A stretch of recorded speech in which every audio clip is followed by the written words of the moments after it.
Assalamualaikum warahmatullahi wabarakatuh. Perkenalkan, nama saya Abela Fitri, NIM 20102040066. Dari Lokat Tadris Biologi 3B.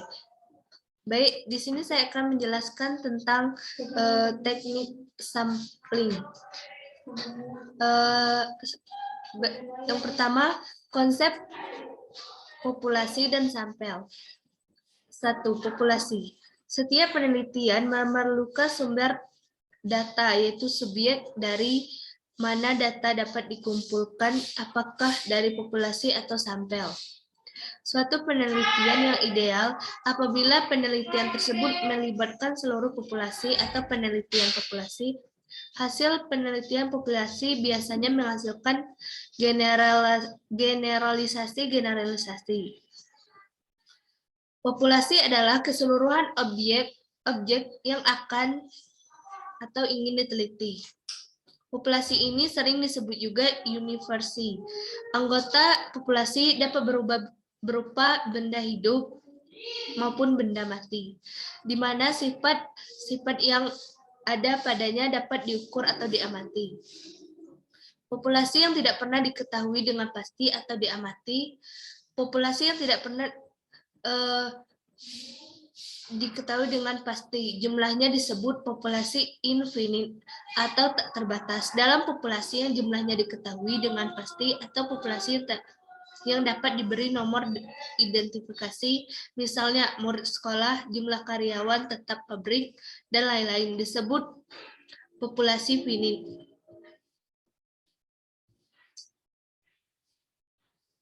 Yang kedua, sampel.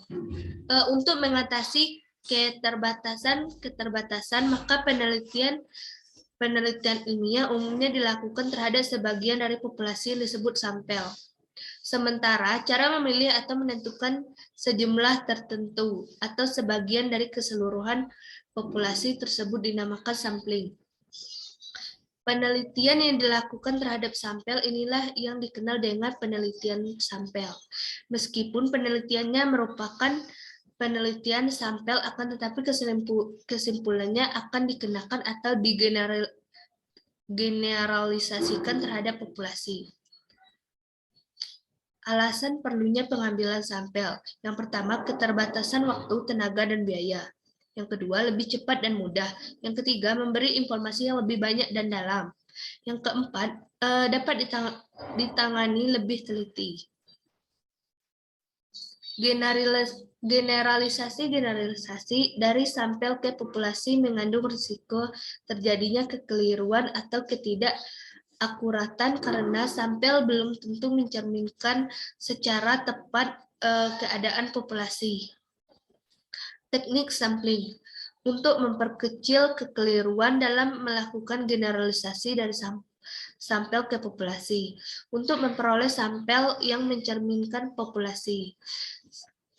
Sampel secara acak dianggap paling baik atau sama dengan syarat homogen.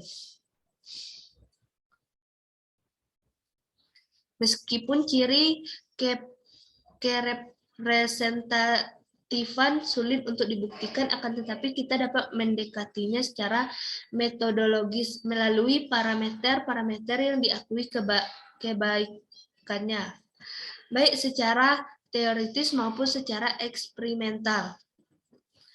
Variabilitas populasi merupakan sesuatu yang apa adanya atau given. Besarnya sampel. Makin tidak homogen harus semakin banyak.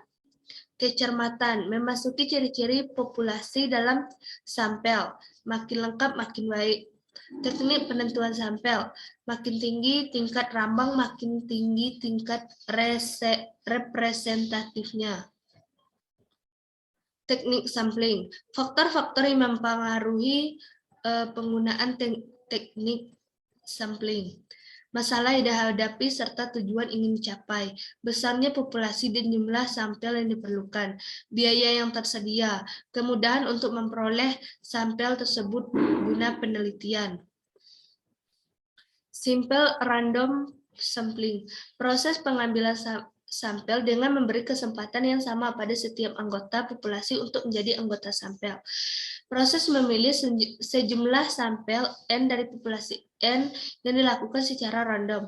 Ada dua cara yang dikenal, yaitu A. Bila jumlah populasi sedikit, bisa dilakukan dengan cara mengundi atau coin toss. B. Tetapi bila populasinya besar, perlu digunakan label random numbers. Dengan prosedur misalnya, populasi berjumlah 300 atau N300. Tentukan nomor setiap unit populasi dari 1 sampai 300 sama dengan 3 digit kolom.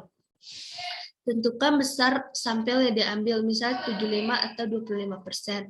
Tentukan skema penggunaan label random numbers. Misalnya dimulai dari 3 kolom pertama dan baris pertama. Dengan menggunakan tabel random numbers, tentukan unit mana yang terpilih sebesar sampel yang dibutuhkan, yaitu dengan mengurutkan angka dalam 3 kolom pertama. Dari atas ke bawah, setiap nomor lebih kecil 300 merupakan nomor sampel yang diambil, atau 100, 175, 243, 101.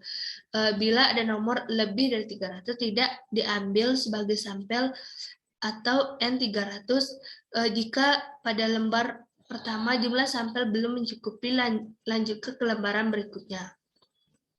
Dan seterusnya, jika ada nomor yang serupa dijumpai, diambil hanya satu, karena setiap orang hanya mempunyai satu nomor identifikasi.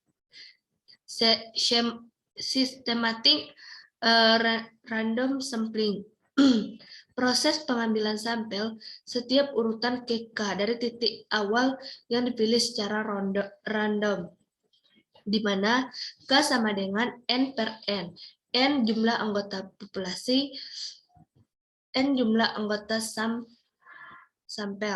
Misalnya, setiap pasien yang ketiga berobat ke suatu rumah sakit diambil sebagai sampel. Pasien nomor 3, 6, 9, 15, dan seterusnya. Cara dipergunakan. Bila ada sedikit stratifikasi pada populasi, keuntungan, perencanaan dan penggunaannya mudah. Sampel tersebar di daerah populasi. Kerugian, membutuhkan daftar populasi.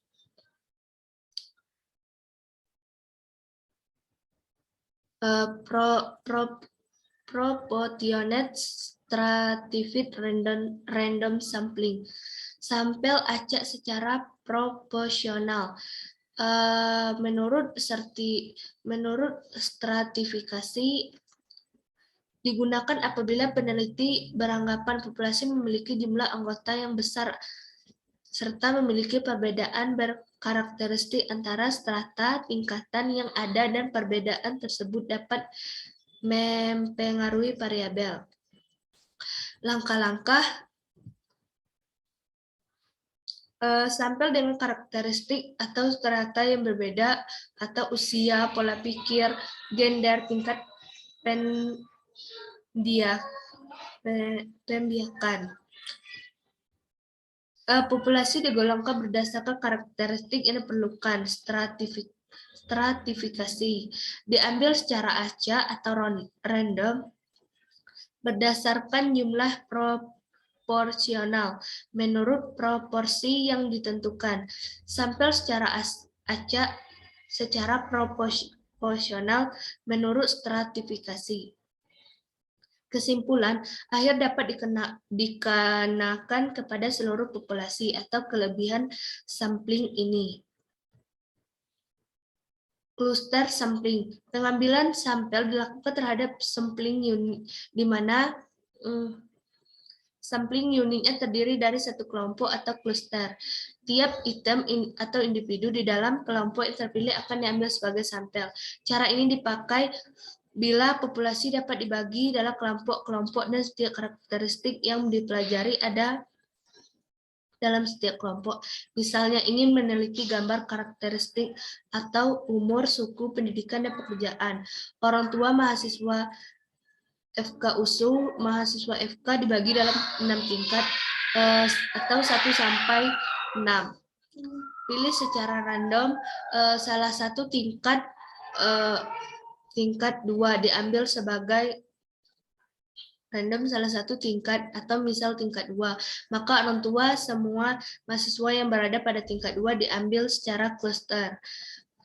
Keuntungan tidak memerlukan daftar populasi, biaya transportasi kurang, kerugian prosedur estimasi sulit.